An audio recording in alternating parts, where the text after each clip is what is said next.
talk about young shakes. 502 represent Jesse James. And this is for my city. Hey, I do it for my city. Dog, I don't plan on going down. If he think I'm going down, then he gon' first round. For my city. Dog, I ain't never been a chump. And if he thinking I'm a chump, watch him get his head lump. For my city. Good afternoon. This is Lacey L. Rice Jr. from Rice Fame Group, and we're welcoming you to another episode of Chat with HBCU Champions.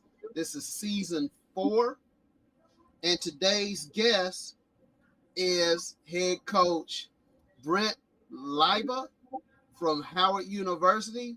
His women's soccer team won the 2024 MEAC tournament and championship this year. So first, I'd like to congratulate you, Coach, on your successful season, and welcome to our show. It's an honor and pleasure to be here. Thanks for having me.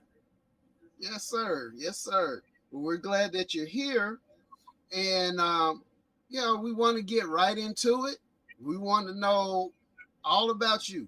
So please tell us about your background as an athlete and as a coach. Sure. I was born basically with the ball at my feet. Both my parents actually attended and went to Howard University. My family's from Trinidad and Tobago. My father was a goalkeeper and was on the Trinidad and Tobago national team, and that gave him an opportunity to attend and play at Howard University. And he was actually the goalkeeper for the team that won the national championship in 1974. So certainly when I was born, I immediately had that ball at my feet. And, I'm from the Washington, D.C. area. I was born and raised in the D.C. area and played club locally for a couple different clubs. Played at Hayfield High School and played collegiately at George Mason University. I basically grew up on the campus of Howard University. I grew up around the teams in the late 80s, early 90s. And in fact, Coach Philip Jow, who was our men's soccer coach, he's been like a big brother to me. He was on those teams in the late 80s and 90s. But the university is near and dear to my heart. And certainly when the opportunity presented itself, it was something that just came back full circle. And, it's been an amazing journey. Okay. So does your dad ever talk trash that try to compare his championship as a player to what you're doing? Not really. He does certainly remind that he's a national champion, but he did his undergrad, he did his master's and his PhD all at Howard University, and was an assistant dean for allied health, and just recently retired. So he's a Howard through and through, a Howard student through and through, bleeds blue, and is very still prominent around the team, practices, games, travels with us. So this is also his team as well too. So he takes pride, and I'm sure if he was on this call, I'm sure these championships that we have won almost means just as much as that national championship that he won. Right. Okay. So is this your first your first conference championship, or have you won others? We've won others. So when I first came to Howard, so the MEAC does not sponsor women's soccer. So we had to go independent. We were in what's called the Great West Conference at that time. And then we went from the Great West Conference to the SWAC. We were in the SWAC for several years, where we won multiple championships. And then around COVID, we transitioned from the SWAC to the NEC, and that's where we currently are, is in the Northeast Conference. Okay, and I do apologize. I misstated that fact. That's I okay. Contributed to the MEAC, but you are in the NEC. Correct. And not the MEAC. Correct. Yeah, we won when we were in the SWAC. We won the championships in 2014, 2015, 2018, and then we transitioned out of the SWAC and into the NEC after COVID. And now this is a few years now into the NEC. Okay. And the NEC is not an HBCU conference. So kind of tell us about the NEC. Who are some of the teams, and who are some of the top programs in that conference? Yeah, Central Connecticut State has been, they've been the program that's dominated a lot of this conference. I mean, out of 10 years, they've won it several times. Fairleigh Dickinson has been one of the top teams in this conference as well too. In fact, that's who we played in the championship game. They're unbelievable opponent. This conference from a competitive standpoint has been fantastic. It's really been fantastic for our program, for our players, and a great test to challenge ourselves. We were in the SWAC, and we had gotten accustomed to a certain level of dominance. So transitioning from that to the NEC and having the same amount of success now, being on top of that hill, has been unbelievable to see and unbelievable to experience. But yeah, it's been a great transition. You have Central Connecticut, you have Fairleigh Dickinson, you have Wagner, we have Stonehill, we have St. Francis, we have it's 11 teams total. Delaware State joined the conference as well too, so they're relatively new to the conference. Trying to think of who else off the top, but it's in LIU as well too. So some really good competition. Okay, so are Delaware State and Howard the only two HBCUs in the conference? It is. Right now, Hampton ended up joining the CAA. They had transitioned a few times, but right now it's just Delaware State and Howard University as far as the HBCUs. Okay. And you said that was it Fairleigh Dickinson that you beat in the championship? Yeah, Fairleigh Dickinson. Mm-hmm. Okay. And so how was that soccer match? It was phenomenal. We actually played them pretty late into the regular season, determined the seeding. We have 11 teams, and only 4 qualify for the conference tournament. So we're battling out for the top seed, the regular season championship, and it came down basically between ourselves and Fairleigh Dickinson, and we beat them to clinch the top seed in the regular season championship. We played Stonehill in our first match, so it was the 1 versus the 4, and then Fairleigh Dickinson was on the other side of their bracket and ended up advancing, and we met them in the championship game at Howard University. We're able to host, being the top seed, the number 1 seed, and it was a battle. Fairleigh Dickinson they're a special team, special program, well coached, so it was hard fought and obviously well deserved. All right. So that's terrific. That's terrific. Wow.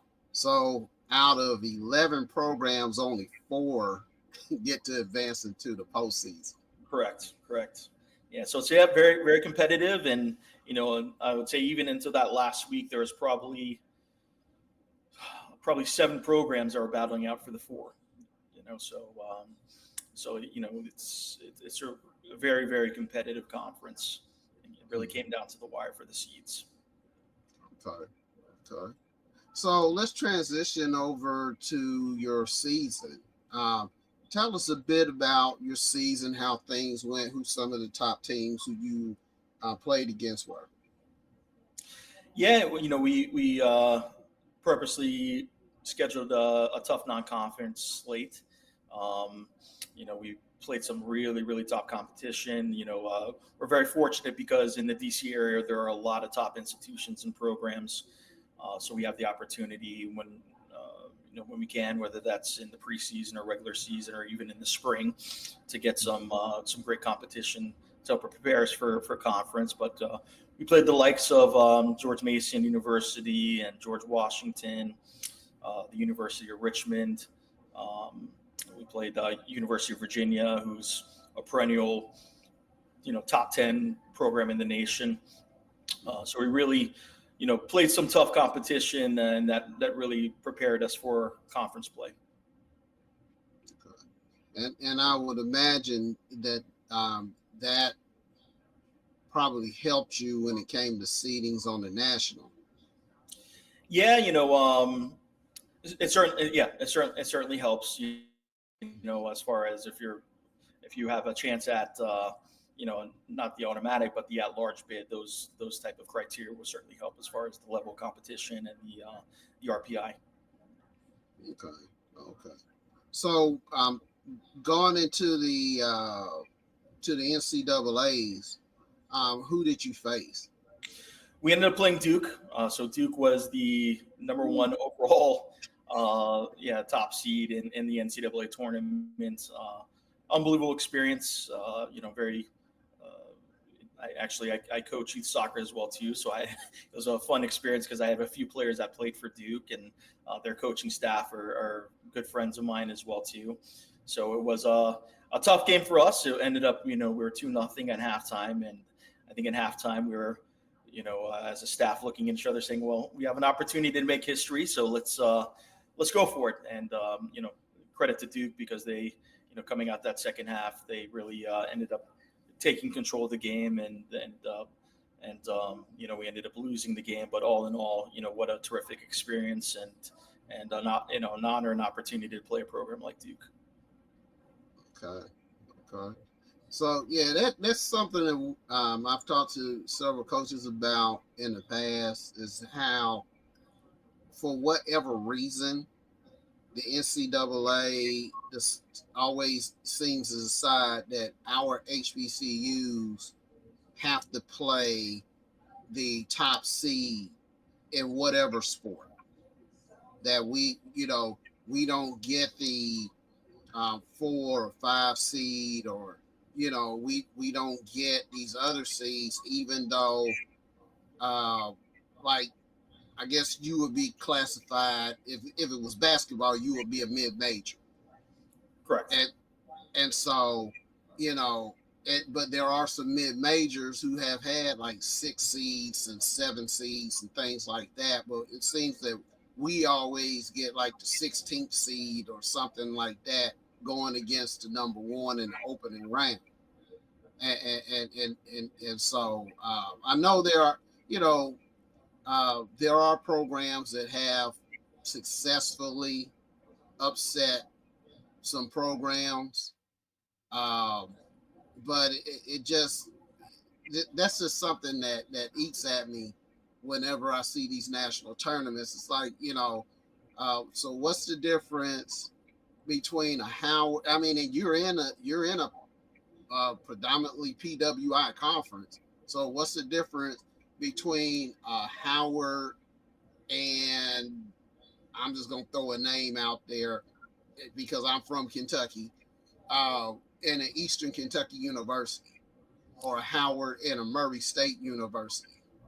There's not much difference. Yeah, it's tough because, a lot of the teams that do end up qualifying for the tournament are teams that at the minimum are comparable to us from a level standpoint and from a play standpoint. And, I do agree. It's you'd like to think going in and winning the championship doesn't mean or guarantee that you're going to play the top overall team or one of the top 4 overall teams that are based on region, that are the number 1 team in that region. How can we get over that hump? It's about scheduling, again, especially non-conference wise, higher levels of competition. If you end up having success and winning those games, that should bump us up as far as that RPI, where, the committee will look at that and look at us and say, yeah, let's, they earned this opportunity. And obviously every team that qualifies for the NCAA tournament, is justified and warranted. But, hopefully in the future, if we win it again for next year, those are the types of things that, they take into account. Is, we're not just an HBCU. We're not just a team that qualified and, it's a one and done situation. We're here to make some noise. We're here, to also, see how far we can go. It's for us. And when we're talking to our players, the goals and aspirations aren't just to win our conference regular season conference tournament. It's about qualifying for the NCAA tournament and how do we advance. So that's now the next step, and certainly, those are things that I hope, the committees and so forth will take into account in the future. Well, I know as a former coach, I used to have,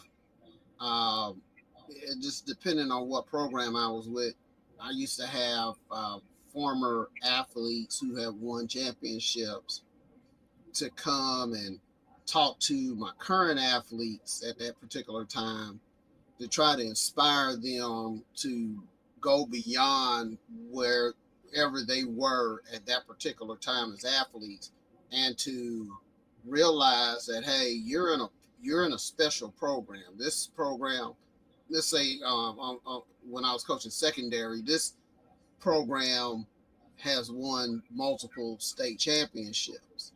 So our expectation is not just to win regions. We want to win state. And so I would bring in, former state champions, either individual or team members, and have them to talk to my track and field kids about the experience and about the expectations. And since your dad, it was men's soccer, does he often share that with your team that, hey, you have an opportunity, we did it. And that was at a time when probably didn't have but maybe one HBCU. Sure. And so does he talk to them about, hey, you're not just an HBCU program, but you're a women's soccer program, and you should be looking to try to win it all versus just winning the conference? Yeah. He's very prominent around the program, and he's someone that enjoys public speaking. So he's someone that certainly will share his experiences and pass that upon myself and our staff and the players. We're fortunate to we have a local women's professional team called the Washington Spirit, and we have a relationship with them as well too. So we've had a player or two that have come out and addressed the team as well, and kind of given their experiences. And there's certainly going to be ebbs and flows to the season, and how do we deal with that, not just from a physical standpoint, but from a mental standpoint as well too. So we've been very fortunate for the type of people that have been involved and around this program, and to hear different voices. It's been encouraging. Yeah. Okay. So talking to other women's soccer coaches, I learned that on an international level, and I just kind of knew this from back when from when Team USA was unbeatable. I think now women's soccer internationally has leveled up quite a bit and pose a more of a challenge to Team USA. But how does that factor into your recruiting? Do you have a lot of international players, or are a lot of your players homegrown here in the United States? Yeah, the world certainly has caught up to our U.S. women's soccer program, and it's been amazing to see just the landscape of women's soccer, across the globe. We've as far as recruitment goes, the top kind of youth leagues in the United States, it's called the Elite Clubs National League, or the ECNL. You have the Girls Academy as well too, which are the top respective leagues for girls soccer. So a lot of our players you're going to see are coming from those type of programs, those type of clubs. We certainly have had international players in the past. Howard University, the Mecca, as far as our academic standard, is very high. So there has to be a certain type of student that we're also recruiting and recognized from an admission standpoint, have to meet a certain standard. So I think a lot of challenges, for me, there's certainly a lot of players that we're interested in, but maybe don't have the academic marks in order to attend right now, but it's certainly I think an area that we would love to really become a lot more relevant as far as bringing in some of these top class players around the world. But our current landscape, if you're looking at our roster right now, it's coming a lot from the United States and coming from the East clubs and the girls academy clubs. And it's really helped to put us on the map here. Okay. Well, talk to us more about your current roster. Who are some of your main athletes, and how did they contribute to this success? And we really had a lot of success stories on our current roster. Our fantastic freshman class. We actually have the freshman of the year, the rookie of the year for the conference. She was already coming in as one of our top goal scorers, tops in assists as well too.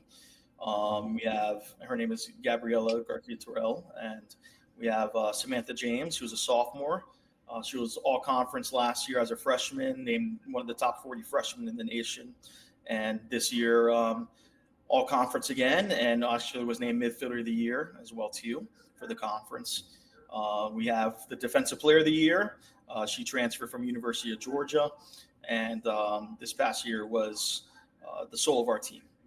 When she actually was named the soul of our team at our recent award ceremony. And then to cap it off, we have the top goalkeeper in the conference, and she's a sophomore as well too. Her name is Trinity Knox. We call her Trinity Fort Knox, and it's Fort Knox for a reason. She's absolutely unbelievable, and she was named goalkeeper of the year twice now. She was goalkeeper of the year her freshman year, was named goalkeeper of the year this year, and both Trinity and Sam were named our co-MVPs for this year. Those are just the accolades. We've have unbelievable leadership. Our senior class is really our foundation. Two of our current seniors were captains and have been captains since their sophomore year. So that goes, that tells you just a testament to, leading by example on and off the pitch, in the classroom as well too. So proud, and we average about a 3.71 to 3.73 GPA as a team. So really enjoyed a ton of success on the pitch and in the classroom. But a lot of it is just what we see on this roster, and big credit to the seniors and big credit to the captains for putting us on the map and helping us to where we are right now as champions. Wow, that's amazing. And I kind of favor the Trinity Fort Knox because I live right outside Fort Knox. Okay. Yeah, that's awesome. That's fantastic. So yeah, that's terrific. And so it seems like you have quite a few young stars on your team, and so the success should carry on for several years ahead. Yeah, you like to think that, every year is new, and, you can look at paper, and just like this past year, it's funny because I remember at the beginning of the year, I went into my director of athletics office and sat down with them, and I said, we've had so many phenomenal teams come through. I think this could be the best team though this year. And Mr. Kerry Davis, who's my director of athletics, just looked at me. He's like, "That's a statement there." I was like, "Yeah, it is a statement. Now we have to show it. This is on paper, but I think this could go down as the best team in our program's history." And they certainly lived up to that. It's really been a great team, and it's been an unbelievable journey. And especially this senior class here, it's been a few years since we were able to win that championship, and you can tell just, on their shoulders, we were going to get it done this year. So it was nice to reward them for all their hard work and their dedication, and to have them now graduate and go on to do big things after Howard University, but they deserve that ring. So I was happy that we're able to get that for them. Okay. Well, let's transition once again, and just imagine different gender, but I'm young athlete who wants to come and participate at Howard, whether I'm a walk-on or a scholarship athlete, why should I choose the Mecca? What's so special about Howard? Well, you call it the Mecca. It's called the Mecca for a reason. Yeah, I mean, I feel like we are the gold standard when it comes to academics, and big credit to our director of athletics and to our president. But we've also put our athletic department on the map as well too. You know, by being fully transparent as far as our programs and just our athletic programs in general. Probably, you know, several years ago, we weren't enjoying the type of success that we were. But if you go from top to bottom, whether it's us or volleyball, and softball right now is on midst of hopefully winning a championship themselves, and track and field and football and basketballs, or swimming and dive and tennis and golf. I mean, everyone has enjoyed success and have won championships, and a lot has to do with the direction of our leadership and our administration. But, you know, if I'm speaking to a recruit, you know, Howard speaks for itself. I mean, Howard sets you up for life. It really does. And it's not just about coming and having this type of success we are having right now as far as soccer and winning rings and winning championships. But if we're talking about now real world and talking about now that degree, you're not going to find a better degree than Howard University. We've had so many success stories, whether it's players that have gone on to play professionally, if that's their aspiration, or if it's now gone on to their respective industries. We have so many success stories, and you know, it's been just as much a privilege to see them have the successes that they are outside of now Howard University.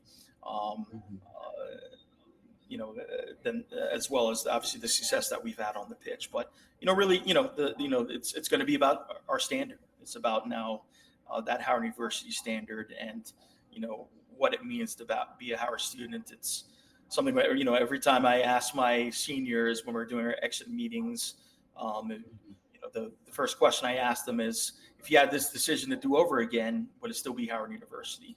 And you know, without hesitation, you know, knock on wood, but everyone has told me it's the best decision of my life. And that obviously brings me so much joy, because, you know, we talk about the 3 S's. It's about school, it's about soccer, and it's about the social. And, you know, when you come to Howard University, you get to experience that all, and you get to experience it, you know, at the highest standard. And, you know, it's been an absolute joy to be part of this journey, and to be the head women's soccer coach at Howard University. Okay. Yeah, so I mean, we can definitely look at certain things, you know, alumni from Howard who have made their mark, even recently, you know, first HBCU to produce United States Vice President, and Vice President Harris. You know, God rest his soul, but the late great Chadwick Boseman, and then of course his mentor Felicia Rashad, and you know, and we can go on and on and on about the different people who have matriculated through Howard, and that's terrific. And you know, they, you know, Howard can claim that Mecca title. So you know. No, you're right. I mean, that's you know, that's the, you know, the first question I ask is, who have you produced? Who has your school produced? And it's the who's who at Howard University. You know, it's very easy because, you know, the entertainment world, you know, whether it be actors, musicians, but I mean, it's the who's who of doctors, the who's who of, you know, attorneys, and I mean, you name it, engineers, architects. You know, School of Business is one of the top in the nation, and you know, even our former president, Dr. Wayne Frederick, who, you know, did his undergrad. You know, he's a surgeon by trade, and was the president and did it all at Howard University. I mean, it really is an impressive list of what has come through Howard University and what this university has produced. Mm-hmm. Yeah, because even the church where I attend, our pastor's son graduated from Howard, or one of his sons. I think all of his sons graduated from an HBCU, but one of them did graduate from Howard. I know, another one graduated from Morehouse, and so, you know, just being around that and seeing, and actually it is even odd that I bring those two schools up, because when I graduated from high school, I didn't necessarily put either one of those schools on my ACT as far as the scores, but those were two of the schools who contacted me after I took the ACTs and was like, hey, we're offering you this opportunity. And, so I've always looked at Howard a certain way, same thing with Morehouse. I did end up graduating from Kentucky State. However, most people in my family went to HBCU. So, I didn't know at the time, but that was kind of my destiny. Yeah, it's amazing. I mean, I didn't attend an HBCU as far as my collegiate path, but both my parents are alumnus of Howard University, so this university's been near and dear to my heart, and I grew up on the campus, and so I know,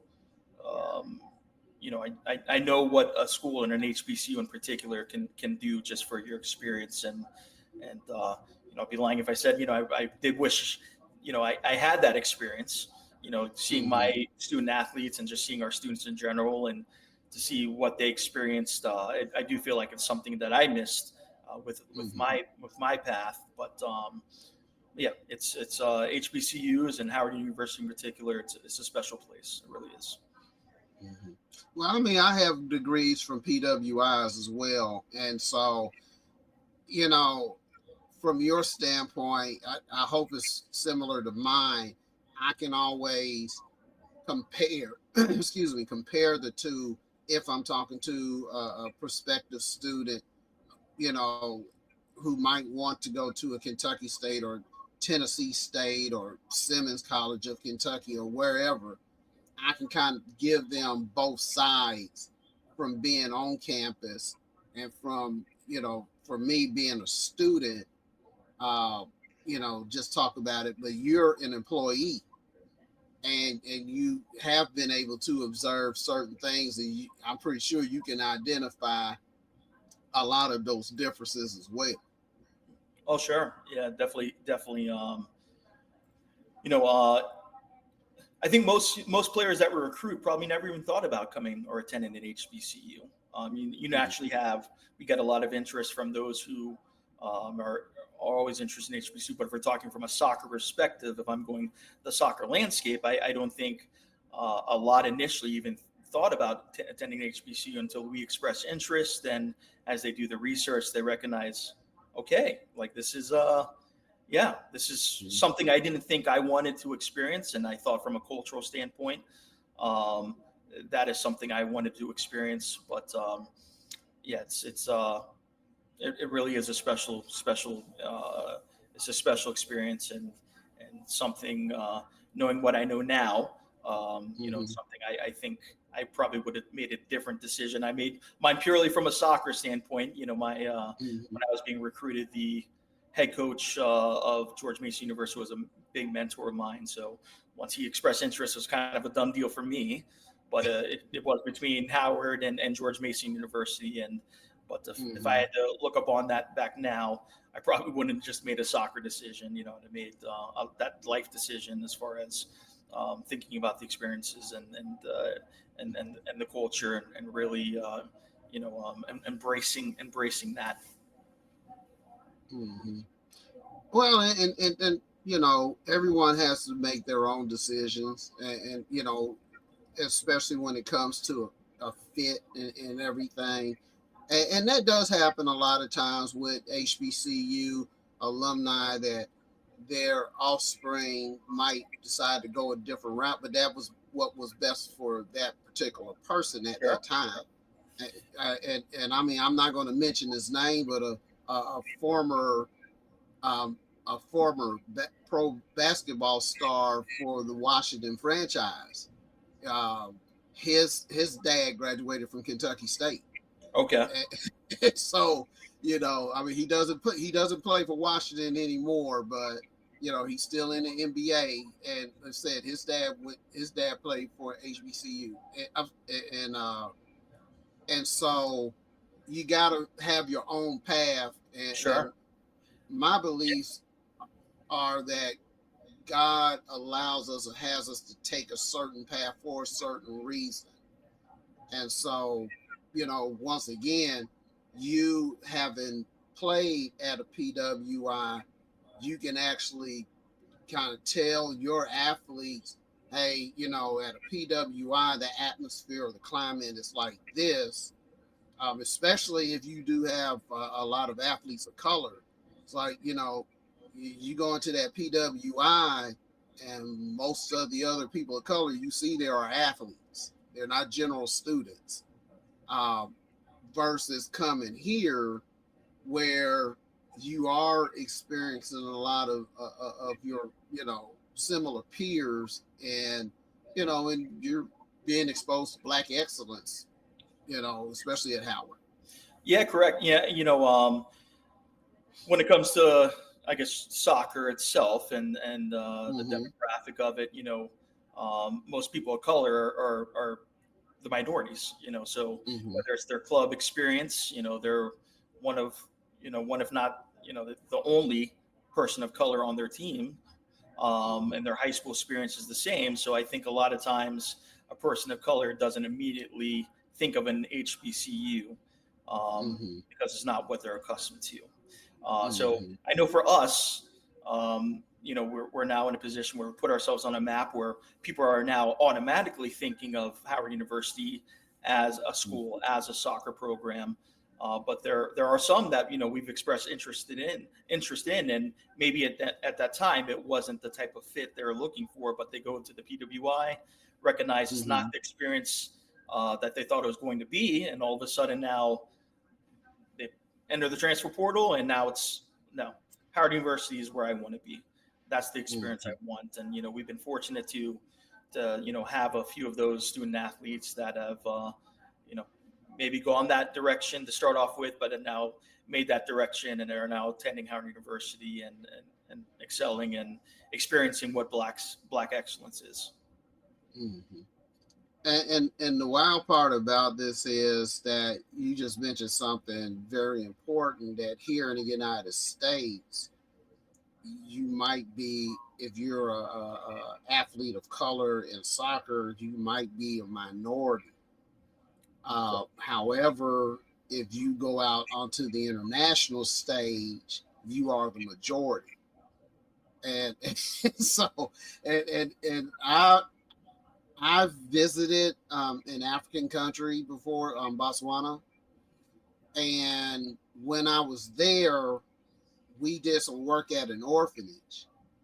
And at the orphanage, Botswana is in the southern part of Africa. It's primarily warm pretty much all year round, or hot. When I say hot, I mean very hot. And so these kids were out there running around barefoot.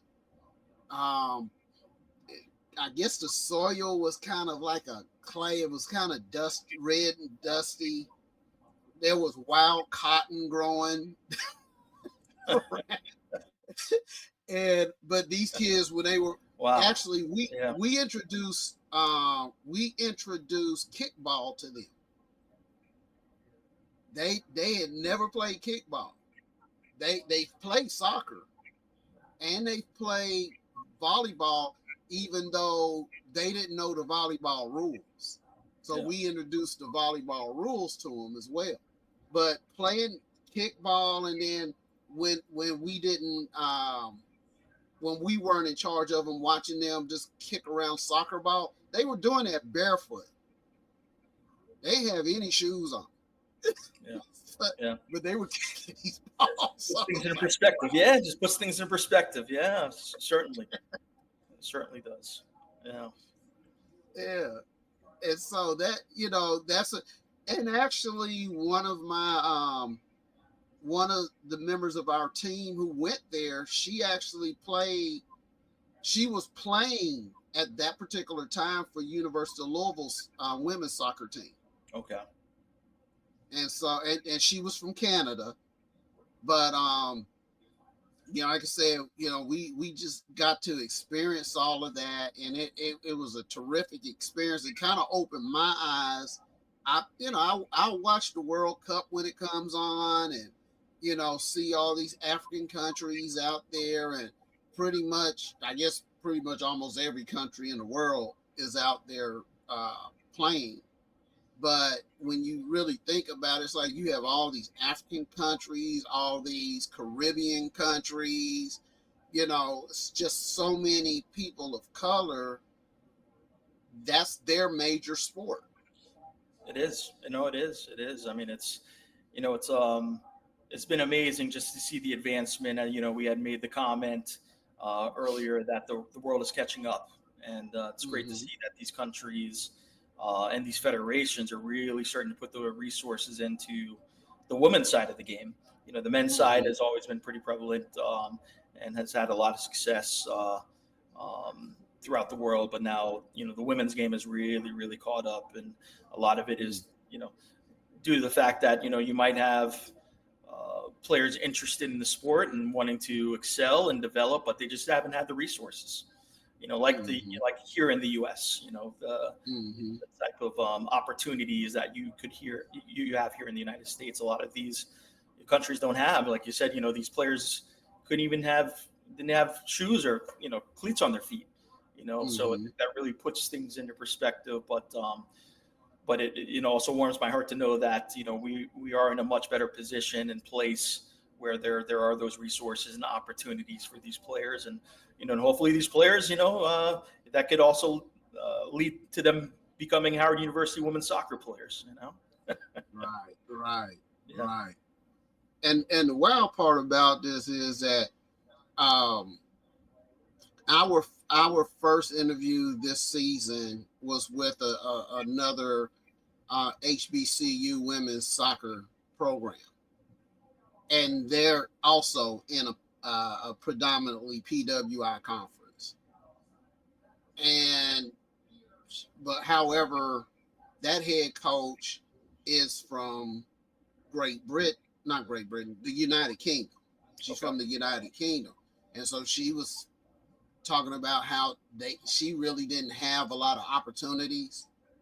So when the opportunity came to her to attend college in the United States and play soccer, because she said where she's from, you do either or.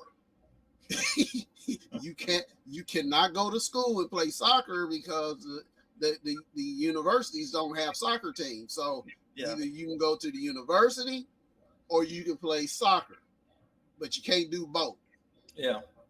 So she took the chance over here, and she was marveling at how women's soccer in the United States is on such has developed to a point now where you do have a terrific league. And I mentioned to her, I'll mention to you as well. Like I said, I'm from the Fort Knox area, so we're right outside Louisville. Louisville just announced that we already have one pro women's soccer franchise here. Now they're about to have a second one, and they're both going to be in the same league. Wow. That's amazing. Yeah, that's amazing. Yeah. That's amazing. I mean, the game really, really has advanced and picked up, and who would have thought even just several years ago this would even be a possibility. So it's been great to see and great to witness. And I've been, as a coach, I've coached both the women and the men, but to see the women's game really advance to the point now where we're saying now there's professional leagues, there's multiple professional leagues, there's phenomenal leagues overseas.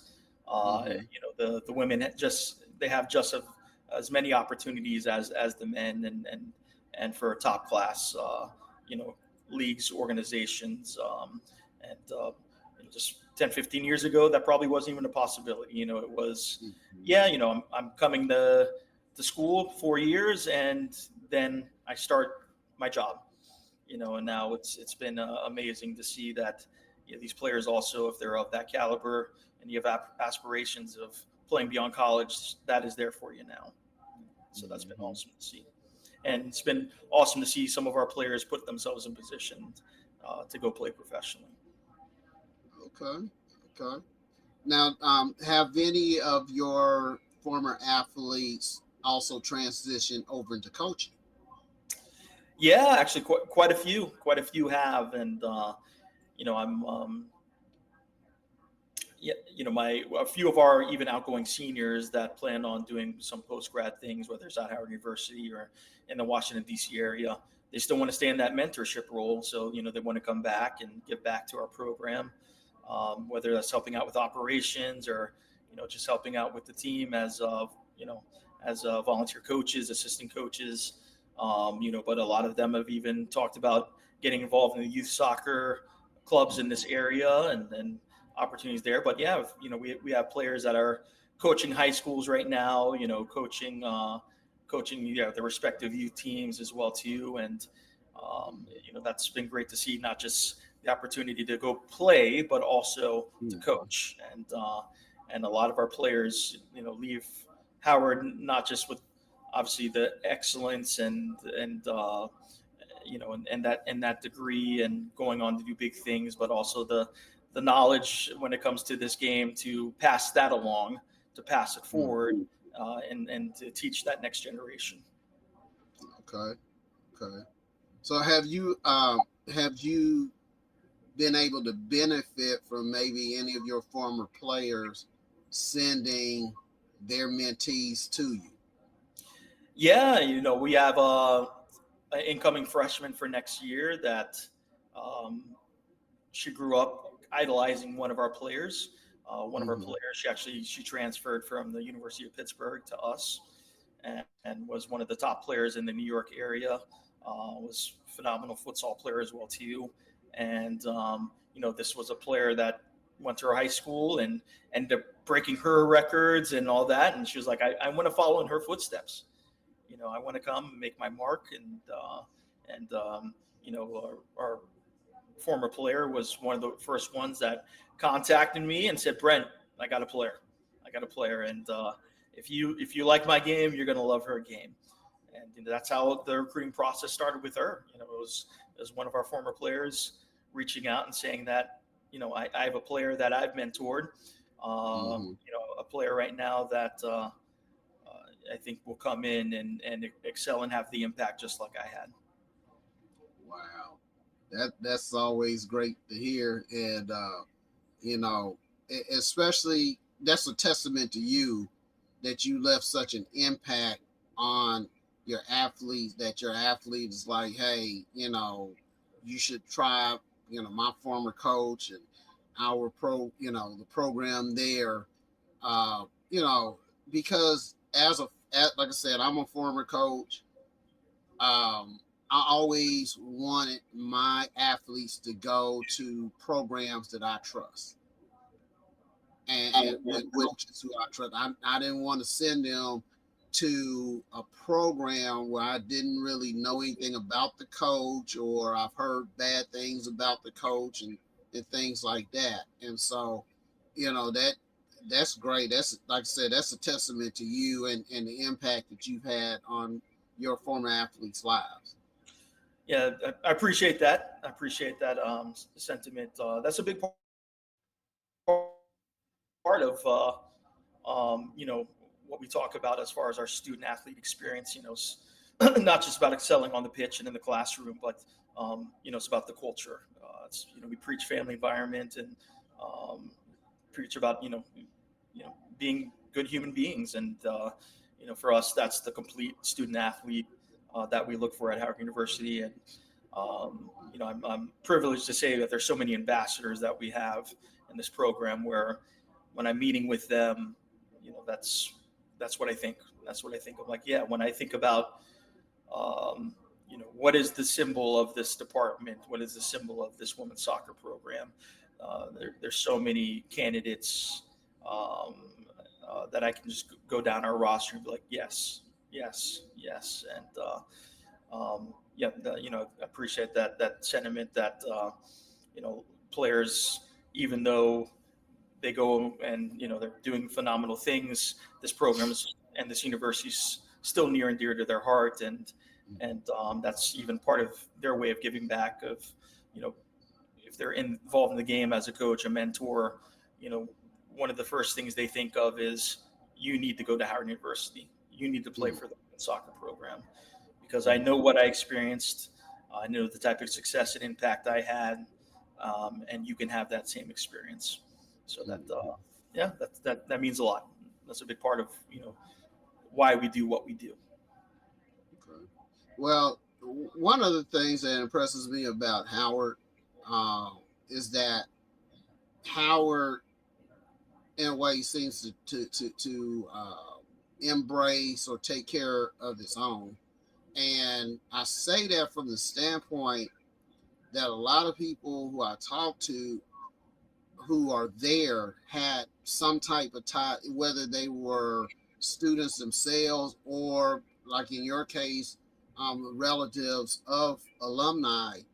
They've had some kind of tie to Howard, and Howard has taken them in, embraced them, let them work different positions and whatnot. There are a lot of places, a lot of institutions where that just does not happen. That, they prefer outsiders who have no previous relationship with the institution at the expense of alumni who want to give back. And so, that's what makes this university really a special place. As I said, both my parents are alumnus of Howard University, and we're pretty well known for our homecoming events. It's top, it's world class. I mean, it's not just a national; it's a global event. But yeah, a lot of people they want to be part of that experience, and even if they didn't attend Howard University, they recognize coming, whether it's homecoming, if it's just coming to the campus or visiting, or families or family friends that have attended. That's what makes this place really special, and not too many universities can say that. Even to this day, I mean, my parents almost every year attend Howard's University homecoming. I mean, and I enjoyed my experience at George Mason, but I haven't gone back to a homecoming at George Mason in years. It's just amazing to see the generations of Howard University students and family and friends of family that come and experience the campus and just know what it means to be a Howard Bison. And we call it the Bison family. And whenever we're recruiting a player and a player commits to us, the first thing I say is welcome to the Bison family, and that's truly what it is. Mm-hmm. Mm-hmm. And it's kind of wild that you mentioned the homecoming aspect, because I graduated from one HBCU. I'm currently, I guess my current status at another HBCU is as a doctoral student. But the rest of my degrees are from PWIs. I don't even know when their homecomings are. I mean, no, you're right. Exactly. I mean, I know I probably get the correspondences, the emails, and I have my men's soccer, alumni, and I'm still close with my teammates and everything. But yeah, it's not the event. It's not the event that Howard's homecoming is. It's not the there's not that same passion, wanting to come back home, feeling part of that family. And you really can't get that experience at many places. And again, it's what makes us really special. And I'm pretty sure your parents were like a lot of other HBCU alumni parents, where you pretty much grew up at homecoming. You know, I did. Yes, I did. I mean, it's yeah. I was the little boy around the campus. So even though I didn't attend, I was privileged to still experience to a degree Black excellence and just that HBCU experience. But yeah, it's not something, again, you can get at most institutions or for talking about PWIs in particular. And no disrespect, obviously, to PWIs, but yeah, it's a completely different experience. Right. Well, we know a bit about your dad, and actually last year I posted a clip that was sent to me of that national championship match. Okay. So my dad was in the goal for that one. Yeah, if you have that, I know ESPN Films did a documentary on the team called Redemption Song, and apparently there's a big movie production in the works as well too that was going to really highlight the team and its accomplishments. But yeah, that's funny. Yeah, if you've seen a video clip, that was my dad in the goal there. Okay. But well, we know he had to been an influence on you. Who are some of your, and you mentioned your former coach at GW. Who are some of your other mentors and influences? So actually, one of the big ones, he's like a grandfather to me, and he was like a father to my father. He's the one that brought my father from Trinidad. His name is Lincoln Phillips. He was the men's coach at Howard University that won the national championships, and he's the one that identified my father back in Trinidad. He's Trinidadian himself, and brought him over. So he's a godfather to me, and he was, when I was a little boy, he was really one of the first ones in the game that I truly looked up to. Gordon Bradley, who was my head coach at George Mason University, legendary coach, not just in the United States, but across the world. As far as the U.S., who he's probably most well known, not just as the George Mason coach, but he was the head coach for the New York Cosmos. So he coached, the likes of Pele and Johan Cruyff and Beckenbauer. And so, I've legendary status. That's why I said, when he recruited me, it was kind of game over, for me. But he was a big mentor of mine. Obviously, my father was number one. I should have listened. He was my, I played for a few different clubs as far as youth soccer, but he was a coach as well too after his playing days, and he was my coach for a good majority of my youth career as well too. So he really, not just the ball at my feet, when I was a little boy, but really instilled that knowledge and that standard. It's a big reason, not just for my playing career, but my coaching career, as to my status and, how I was able to have the success that I had. As I got older, Clyde Watson, who's still a mentor of mine right now, and still to this day, I'm very active in my life, and he's active in mine, I'm active in his, but he really was the one that got me involved in the coaching ranks of giving my first club teams. He was a coach for the Washington Freedom, which is now the Washington Spirit. So he brought me on board as a staff coach with the women's professional team. So I had the opportunity of working with the Mia Hams of the world and the Abby Wambachs of the world. So it just, my path as a coach, I'm a lucky individual to have rubbed shoulders with some of these greats that I have. Right. Wow. Pele was the one who got me interested in soccer. I tried it. I was terrible. And so actually I played goalie, but being 5'4", not quite the physical traits. Yeah. Right. Yeah. And so it was, but like I said, Pele was the one, because I was born in the 60s, grew up in the 70s, and actually remember watching Pele on television with the Cosmos playing, and also seeing articles about him. He was, I think at one point, and this just might be my opinion, I think Pele and Muhammad Ali might have been the two most famous athletes in the world. No, I agree. And that's just a lot. No, I agree. I mean, that's so the Cosmos teams that you grew up watching, my head coach at George Mason, that was Pele's head coach, and that was a big shift in trying to bring the game to the United States. When Pele made the decision to come to the United States, it was a massive deal because, just as you said, he was world renowned. I mean, everyone knew who Pele is. Just as you talked about Muhammad Ali or Michael Jordan.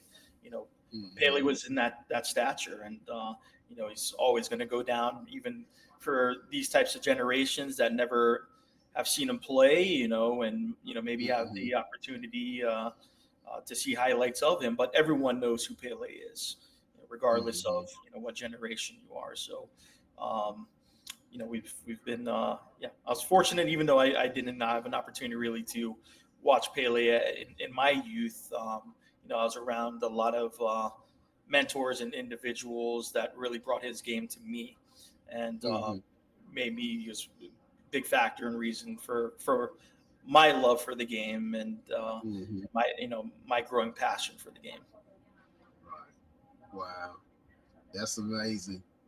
And so, Coach, as we prepare to start winding down, this is the opportunity. Oh, well, no, I can't go before I bring this up. And this is always an important part of our chats.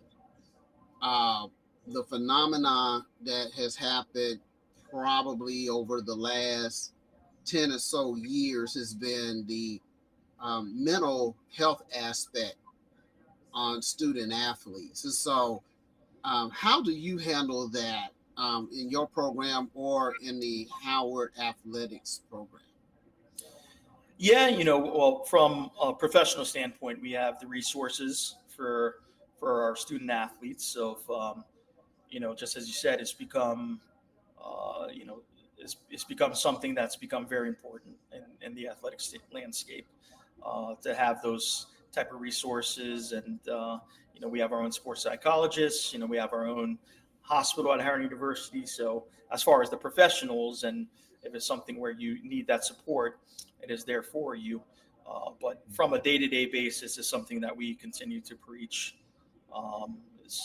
This isn't just about soccer. It's, I always say, feel good, play good. And it's about making sure that you take care of you yourself first. So we have that open door policy, and certainly, I love the fact that our student athletes feel like they can approach us on certain issues, and if they're not comfortable, that's where we have those resources and we have those support. But it's very important, especially in this climate these days right now, that you're very aware of mental health. Okay. Well, now we come to our wrap down portion, which is where we give you, the guests, a chance to shout out anyone who you want to shout out. Well, yeah, if I don't shout out my mother, I'm going to hear about it. Yeah, so I got to shout out my mom first. If she were here or wherever we're at, she's that social butterfly. She's the one that you're going to identify in the room probably first. So I've spoken a lot about my father, and if my mother is listening to this, she's gonna be like, "Where is my shout out, Brent?" So here's your shout out, Mom. You deserve it, and all the glory and recognition that my dad rightfully deserves, my mom deserves just as much. So definitely want to shout out my mom. Shout out, just as we kind of went down my journey and my path as far as my mentors and the big reason as to why I am who I am today and the types of successes that we've had. the Lincoln Phillips, the Gordon Bradleys, the Clyde Watsons, my father, my mom. Big shout out to those individuals. Shout out to our team, our women's soccer players and the players that have come before them. Every single year I talk about the foundation and building that foundation. And we've been so fortunate to have those foundational players just come through our program. And every year it's about how can we get better and how can we advance as individuals, a collective, as a team, and putting ourselves on the map. And this wasn't something that happened just overnight. I mean, it really was from ground zero. It took that first class to come in. And even though that probably didn't translate to the type of success we're having right now, it had to start somewhere. So big shout out to, those players that have come before to where we are now. And it's about now, we just had our ring ceremony, and, the comment I made was, let's do this damn thing again. Let's not be content. We've reached the mountaintop, but and that was important this past spring season. Wanted to see the same drive that we saw, because we have enjoyed a lot of success, but we hadn't won a championship yet in the NEC. So it was now about seeing that drive, seeing now that motivation. And, now that we won that regular season championship for the first time, that conference tournament championship, it's about now recognizing we are the top team in this conference, and that's where we plan on staying. So, big credit to those players for instilling that mindset, that culture, and putting in from a daily basis that type of hard work to put us where we are when it comes to winning championships. Okay. Well, Coach Leiba, we definitely thank you for chatting with us today. We're glad that your program excelled in your conference, and we know that we have faith that one day we'll be able to break through, knock out some of those number ones and number twos, so that we can have that path. You're right. Yeah, that's the next step. That's the next box we need to check. Yeah. Right. And so, maybe your program or, one of our great HBCU programs, because we do have quite a few that are coming up. And that's a great thing to see, especially in a sport, like I said, here in the United States. It's not necessarily, you have a lot more people of color, athletes of color participating now. But, traditionally in the United States, it had not been a sport that would attract a lot of athletes of color. But now, we're coming, we're transitioning. We're coming. Yeah, we're coming. I mean, it's, just to piggyback off of what you said. And, I think what we're seeing a lot more of now is, people of color that have, played at an elite level. Typically, their first mindset is going to a PWI, going to, some of those top programs. And now I feel like we're starting to turn that corner of, I'm an elite player and I'm going to Howard University, or I'm going to another top HBCU. So that's, that's that next step. But yeah, it's still been great to see the advancement of the caliber of player, the quantity in that caliber of player, and having the HBCU as hopefully that as that home, as that foundation for them, and that fit for them. Right. Well, thank you very much for enlightening us on all of this, because it's definitely worthwhile. It's everybody can't play football or basketball, baseball or softball. So we do have these other sports such as soccer or on the international stage, since I do have global viewers, football in your other yeah.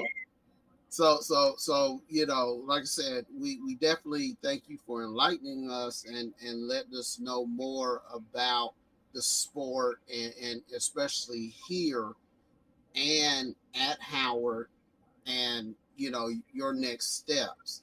And so and we also want to thank you, the audience, for tuning in and for checking out this chat with our HBCU champion. We encourage you to tune in whenever you get an alert about us going live.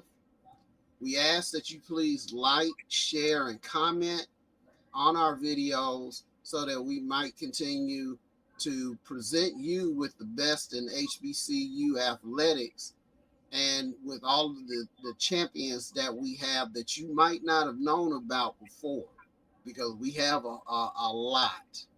And so we will bring you more in the future. Once again, congratulations, Coach Leiba, on your success.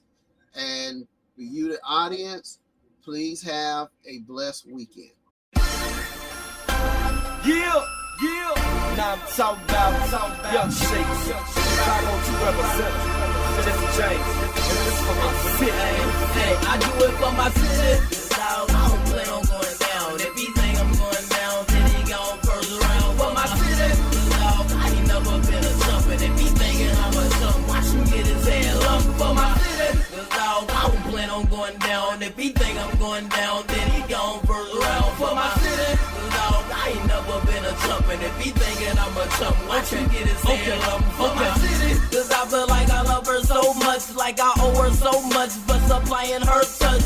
I will always respect her, I will never neglect her. Bet you hear her naming like every one of my records. No, I'm not stunting, ain't no future in your frontin', right? Gotta get this money, watch me get it all night. Planet flying top flight, higher than space stations. That's why I gotta grind, cause I need it and I hate waiting.